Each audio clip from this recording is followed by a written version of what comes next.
Hello and welcome to another episode of Younger by the Minute. I'm Jamie Speiser, and I'm here with my lovely co-host as usual, Jennifer Speiser. And this is super exciting because today we are actually filming in our new studio with Punchline Productions. So we want to give a big thank you to them for helping us take our podcast to the next level. So thank you for everyone for tuning in to Younger by the Minute, and we hope that you like the new platform. Yes, sir. Ma'am. Whoa, gonna get in trouble here. So for today, we wanted to kind of recap a few things on some of the top questions that we get in the different divisions of our practice. So our Precision or Precision Life focuses on fitness, aesthetics, and medicine. Right. And it's basically a whole body approach. So from a consumer perspective, we do get a lot of repetitive questions. Correct. And I'm going to go first, and I'm actually going to ask you the questions that more pertain to the area of focus that you have. So we're going to dive in. It's 21 questions total, 7 for each department. Are you ready? I think. It's going to be rapid fire. Oh, boy. There is a test at the end. Okay. No, I'm just kidding. Okay, so 7 fitness questions. So I think this is a great one. Why do most fitness plans fail, and how does Precision do it differently? I think most plans fail because I don't think people give it enough time to really set in. Or do you fail to plan? Or they fail to plan, right? Then they show up to the gym, they're unorganized, they don't know what to do, they look at the equipment and they get frustrated and end up leaving. But even when you do have a plan and you do have something there, I think that most people don't give it enough time to really set in and work. That and what we do differently is you have to remember you have slow twitch and fast twitch muscle fibers, and also you want to work on your mobility. So we incorporate a periodization cycle where that encompasses where there's 1 or 2 weeks where we'll work on slow twitch, 1 or 2 weeks we'll work on fast twitch, and then we would do mobility work in between on both. So that keeps the body properly balanced. That way, when you need to lift something really heavy once, you can do that, and you also have the muscle endurance to do something like chase your kids around the yard or play football or do something with that. It keeps you very well balanced, and it keeps you from getting injured also. So is that like also helping to protect when they always say like somebody throws their back out just by walking down the stairs. Correct. Because you're protecting, you're utilizing how all of the parts of the muscle in a different way. Correct. Or they're in that situation. Sometimes somebody's training what I say is one dimensional. Like they're only working on slow twitch or fast twitch, or they're to make it more so people understand they're only lifting heavy all the time, or high rep all Okay. the time. Yep. Now, I would also venture to say that the other way that we do it differently is if somebody is on a fitness plan and they're not seeing the results that they want, we can augment with nutritional help or even lab work to see if they're dealing with something else that could be going on. Correct. And I would also, the last thing I would add to it is we train for what the person comes in for. Yeah. So, if it's someone just wanting to be in good shape, then that's what I just described. If you're training for something specific like a bodybuilding show or a marathon or a strongman, then obviously we're going to train you that way. Okay.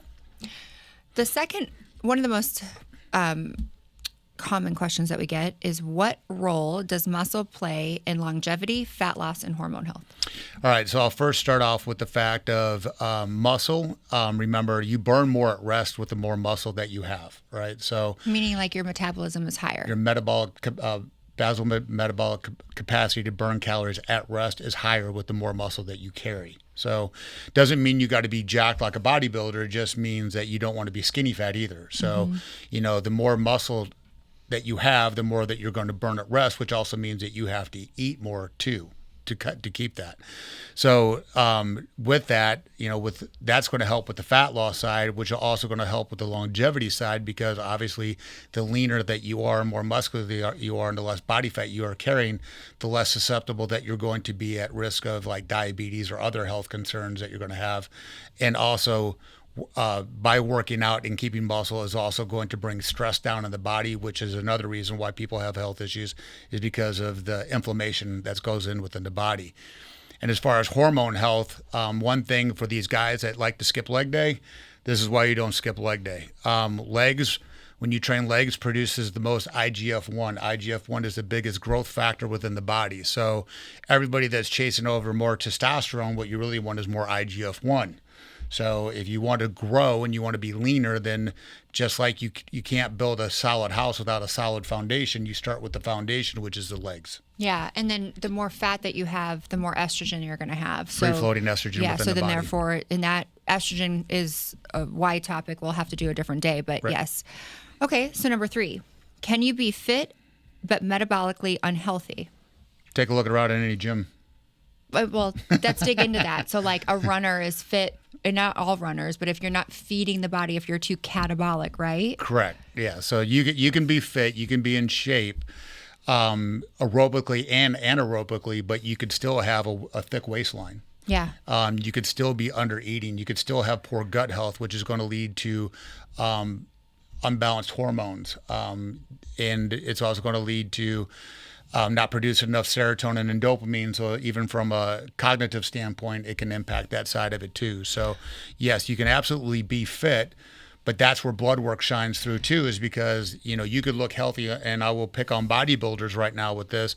You can look healthy from the outside, but be very unhealthy on the inside. High cholesterol, pre-diabetic, list goes on. And that's what I was more so meaning. Like you read the stories of like a guy who was an avid runner and all of a sudden drops dead of a heart attack. God bless them. But like it's not because running is bad. It's also like if you're stressing the body out too much and not giving it what it needs in return, it's going to have consequences. Yes.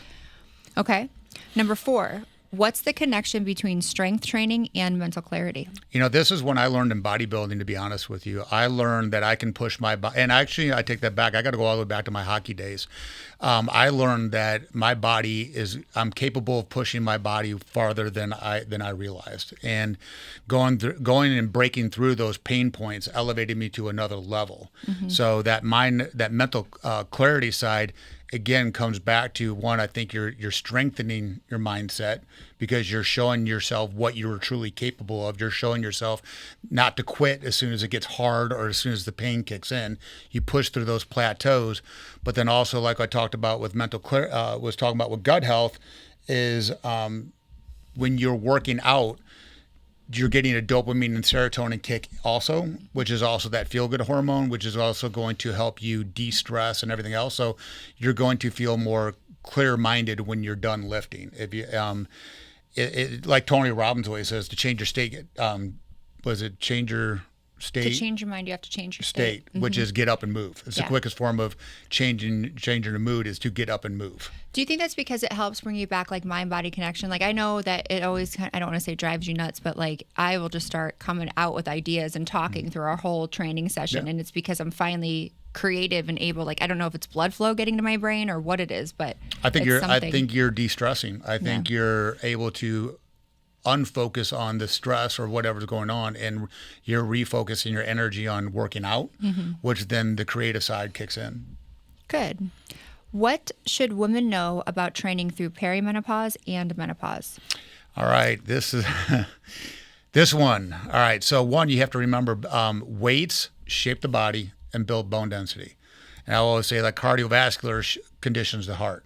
So weight training is very critical in women, especially that are in menopause or premenopausal. You will also want to lift heavier mm-hmm. because you're going to incorporate more muscle fibers, more muscle stability. And again, like I had talked about, you're going to drive more IGF-1. But the big side of it is you want to strengthen those muscles because those muscles are what's going to support your hips, your knees, your back, your shoulders, and everything else. Yeah.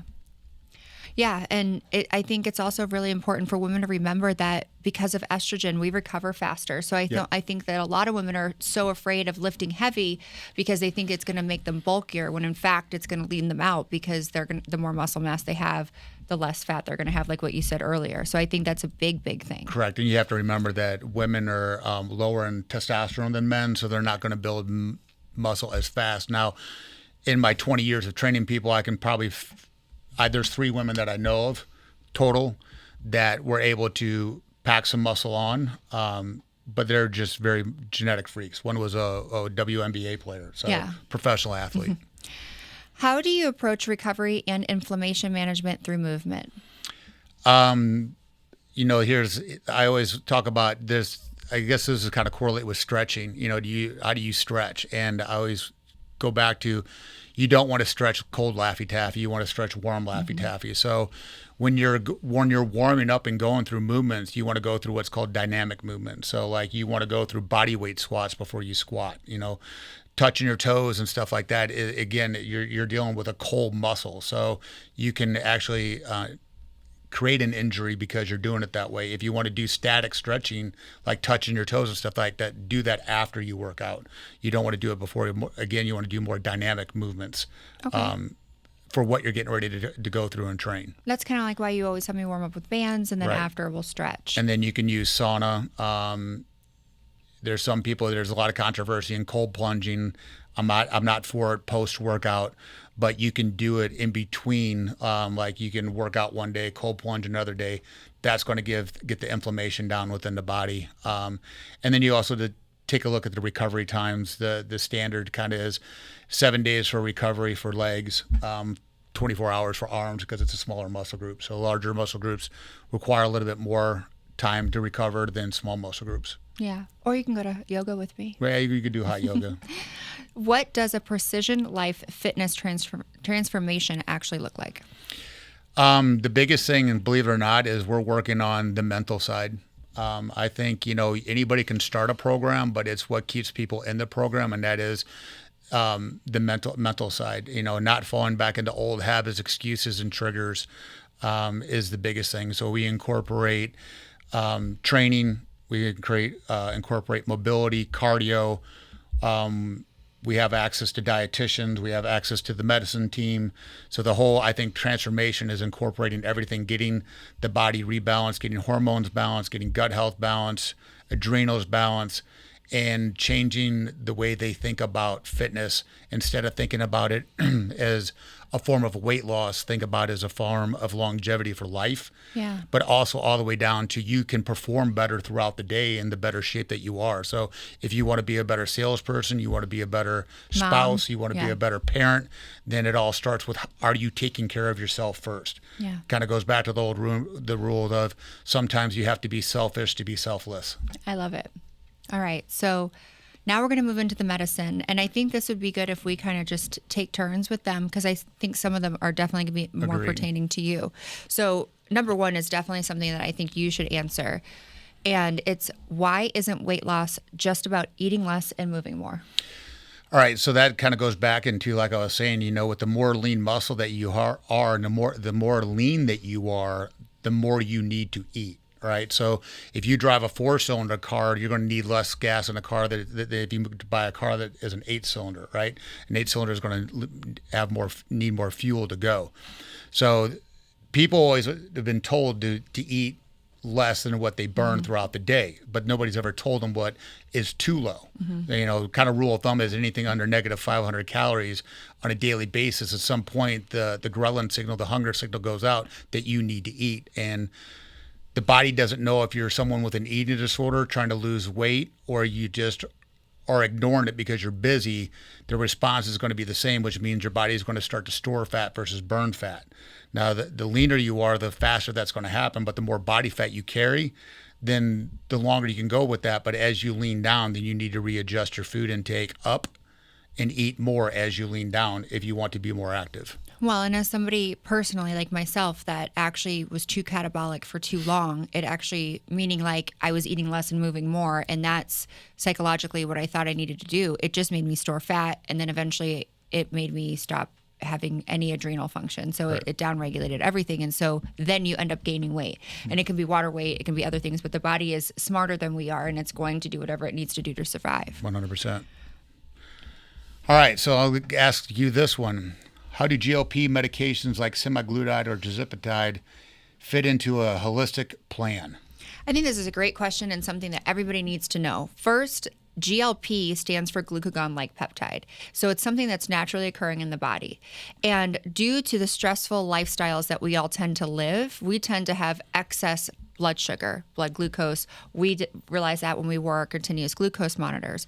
So when you're dealing with a holistic lifestyle or a longevity plan, using semaglutide or tirzepatide in a microdose fashion, something that's not necessarily meant to make you lose weight or to curb your appetite or to do all the things that it's on label for, you're actually going to help with longevity in regards to helping combat or prevent Alzheimer's and other things like that, because Alzheimer's is actually type 3 diabetes, or it's linked to type 3 diabetes, which just means excess blood sugar for long periods of time. So when you do it in a slow, steady, low controlled dose, you actually get the benefits for longevity, decreased inflammation, and a little bit of weight loss. And I will point out the first GLP was insulin. And I can tell you bodybuilders have been using insulin for a very, very long time. And so any of the bad negative effects that they're talking about with GLPs. Well, there are, if it's overdone, just like 100%. People could kill themselves on insulin. I understand. But what my point being is, with bodybuilders use insulin on a very low side. Yes. Just like we teach people with GLPs to use them on a low side. It can work really, really well. Yeah, it can. And we do it in conjunction with nutrition, but it's just a piece of the puzzle. It's not the only piece of the puzzle. Correct. I think this is a good question for you. So can peptide therapy really slow aging? Absolutely. Because you just got to, when people talk about peptides, my first thing is, what is it that you want to address? Well, and let's also, and I don't mean to cut you off, but let's talk about what peptides I would think of, like NAD or BPC 157, CJC with ipamorelin, things like that. Those are peptides for people that don't know. Correct. And I would, even go into the cognitive side of dihexin CMAX, which you really can't get anymore. But anyway, peptide therapy slowing down, that is just like with hormones. They decrease as we age. So the same thing is like you brought up NAD. We lose NAD as we age. We lose CoQ10 as we age. So anything that you can do to add back in to replenish what you lose because of aging, because of dietary, because of lifestyle, or anything like that, is going to be a benefit to you and is going to slow down the aging process. Yeah, and it's biohacking essentially. Like BPC is a whole bunch of amino acids, which are short amino acid chains that make up protein, and protein is a building block of everything in your body. So if you use peptide therapy the right way, it absolutely can slow aging. For example, I forgot to say it on the last episode with Corey, things for summer. Copper peptide is a great peptide for skin brightening, and if somebody has too much sun exposure, they could actually use copper peptide to reverse the inflammation of too much sun exposure. Right. So there's a lot out there, and we can definitely help people with that. Right. I think you might want to ask me this one. What are the signs your gut is driving your symptoms, like skin issues, fatigue, or hormone imbalances? Well, that's easy, especially for the skin, in a sense that your skin can actually tell a story. So if you're getting acne somewhere on the face, for example, if you get it along the jawline, it's going to be indicative of hormone imbalance. If you get it right around the oral commissures or at the corners of your mouth, that's usually indicative of gut dysbiosis.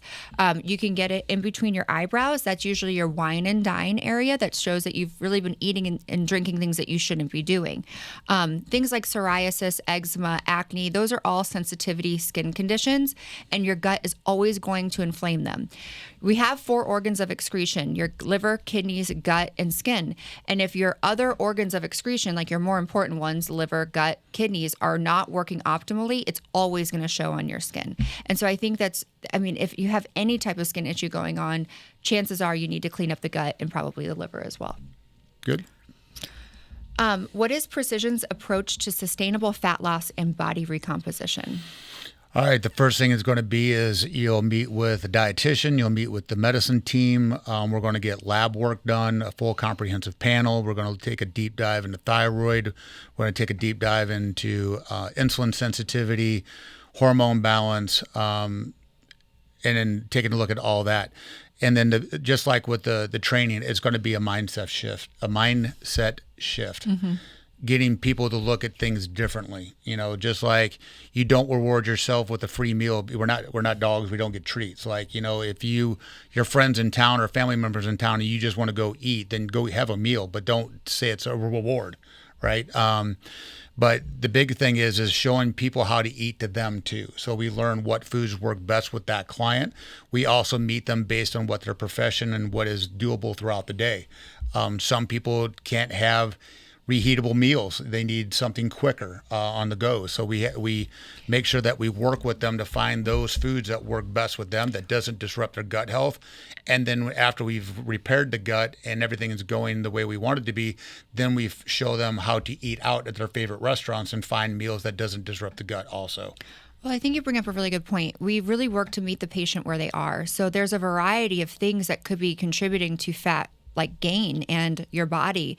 You could be systemically inflamed due to mycotoxins, which come from mold. You could have some sort of allergy that you don't know, and we're equipped to be able to dig in where we need to. And I think that's what also helps with sustainability.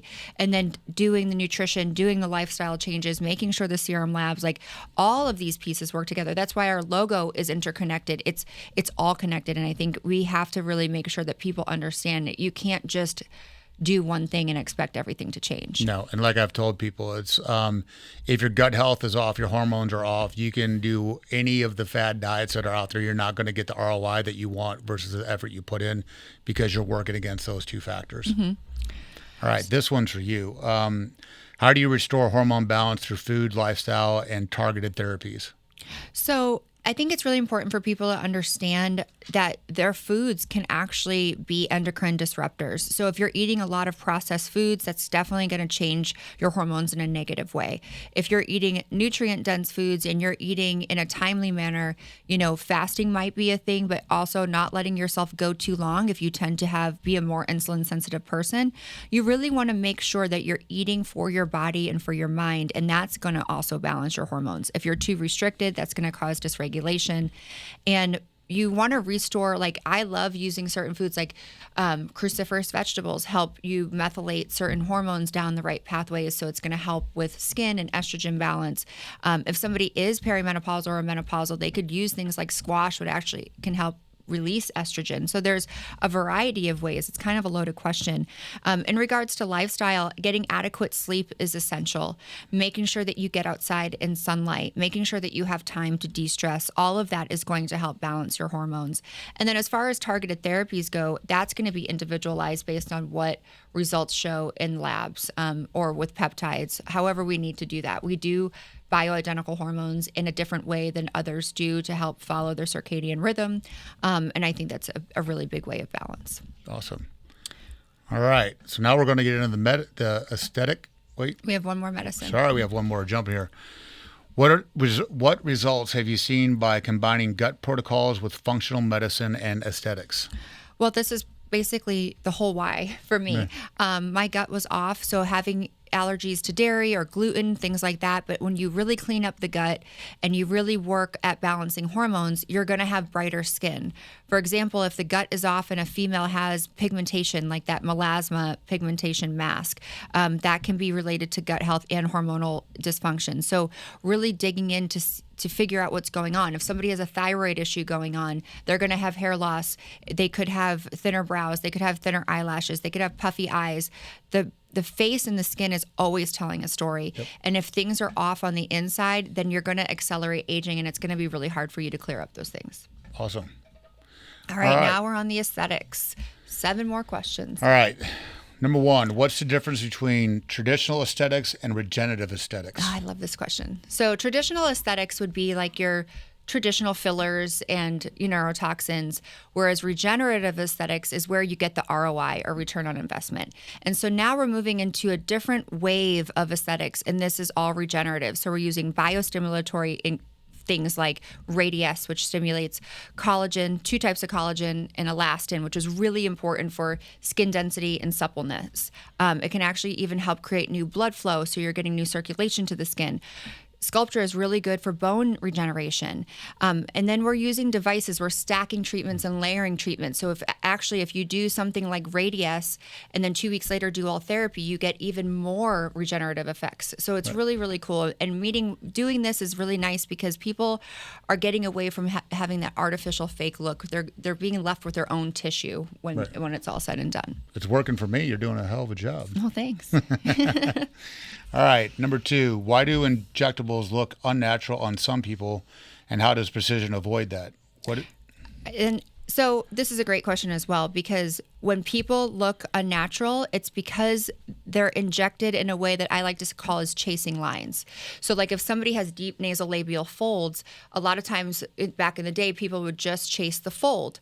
Well, we have to understand what's happening to the underlying structures there and go for that first. So you'll want to go down on the bone in the periosteum, which is right here, which will pop that nasolabial fold out, and it's going to look more natural. You don't want to animate and not look like yourself. You don't want to look one-dimensional. You want to look three-dimensional.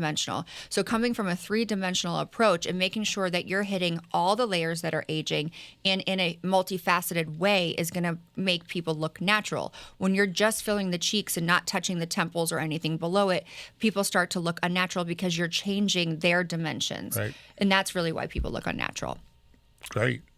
How does skin health reflect internal health, and how do you address both? I think this is kind of a repetitive question, so I'll fly through it just for time's sake, but making sure that you're working from the inside out, making sure that your hormones are balanced, making sure that you're getting enough hormones for collagen, that's all going to reflect internal health. And I think by taking the blood, like serum labs, doing a full assessment on a patient, working for gut health, that's all going to help reflect on how your skin looks. And I'll jump in, and I think this is like why it's really important that if you're going to spend the money on laser treatments, on injectables, on facials and all that stuff, then you should also be investing in proper nutrition and learning how to do that, because it's going to give you the best ROI on everything. Like the peels and stuff aren't going to fix gut issues. The gut issues will just keep you coming back more and more frequently for more treatments, where you can elongate out the treatment if you treat your gut better. Well, and that's the thing. Like they might be looking at the short-term pain of finances, which is a real thing, but we can make a plan that's customized. And you really want to make sure that like if you do it all at once, you'll be able to use less peel. So over time, it's probably the same. All right. We on number 5? 4. What makes your skincare line different from other medical grade products? Our skincare line was developed to be a pharmaceutical grade line that is also non-toxic. So a lot of the products, do not require, all of the products don't have preservatives and fragrances in them. And that's something that when we're applying those things topically to our skin is an organ. It's a breathable thing that absorbs everything that we put onto it. And it can change your body physiology. It can become toxic. It can become an endocrine disruptor. And I would say that's the biggest difference. But what I love about our line is it's very effective without a million steps. You can really see change in the skin within the first 90 days. And I just love the fact that it's clean. Awesome. All right. Why is collagen the key to long-term facial rejuvenation, and how do you protect it? What are your top skin longevity tools? So collagen is a connective fiber. You were talking about training perimenopausal or postmenopausal women. Collagen is the building block of everything when it comes to soft tissue. So you have your bones and your ligaments, but then you also have collagen. Collagen is the key to long-term facial rejuvenation, because when you just get a facelift or something like that and you don't address the collagen, you're redraping curtains that need to be washed or need to be changed or need to be refreshed. By addressing collagen, you really look younger, more supple, you look more like yourself. And I would say that is the key. Now, the other key to that is making sure that you have hormones, because once estrogen is gone, collagen completely deregulates. After the age of 25, we start losing 1% of collagen per year. So it starts to go down. Now, men have different collagen than women. Men's collagen is more in a matrix, like a hashtag-like structure, where women is in parallel lines. That is why women have cellulite and men don't, because collagen is the thing that keeps everything connected and firm. Got it. All right. How do you layer devices like alt therapy, Scarlet RF, and exosomes for superior results? Kind of like when we were talking about injectables. You don't want to just do one area and with one injectable. You also want to use a variety of devices. So by layering devices, you can actually yield a better result. By doing alt therapy, you're actually targeting the deeper layer, the fibromuscular layer, which is actually the same layer that surgeons work and operate on when they do a facelift. And you're going to hit that with ultrasound. It's like Spanx for your face. It's going to tighten the deeper layers, and then it's going to come more superficial and help with collagen stimulation and actually pore refinement. And it can also help with some of those static set in lines. Then you take Scarlet RF, that's radio frequency. That's going to work a little bit differently at tightening and remodeling the tissue. And exosomes are little vesicles. They're like little contractors. They go in and tell other cells to do certain things, and they also help with wound healing. By layering them, even with injectables, you're hitting everything all at once in a little bit of a full circle fashion, and it just comes out a lot more natural looking. Great explanation. All right, final one. Can aesthetic treatments actually improve confidence and mental well-being? Absolutely. And I think this is an area that's not talked about a lot, and that's that psychosocial responsibility that we have as medical professionals in the aesthetic world. What we do can make people feel like they can carry their head up, hold their head up high, and face the world and everything that's kind of heavy with it with confidence and improve their mental state. And it's a big responsibility, and it's not one that should be taken lightly. That's why I don't think that just doing something for the number is right. Great response. All right. Well, those are our frequently asked questions. We appreciate you tuning in to another episode of Younger by the Minute. Yeah. And if you guys have questions that we didn't get to, please feel free to reach out and ask them. But as always, we appreciate you listening, and hopefully this made you younger by listening. Right. And don't forget, you can go to the website at precisionlife.io. Follow us at the Jennifer Speiser. It'll be linked below. At the Jamie Speiser. And for that, I'm out. Thank you. Thank you so much.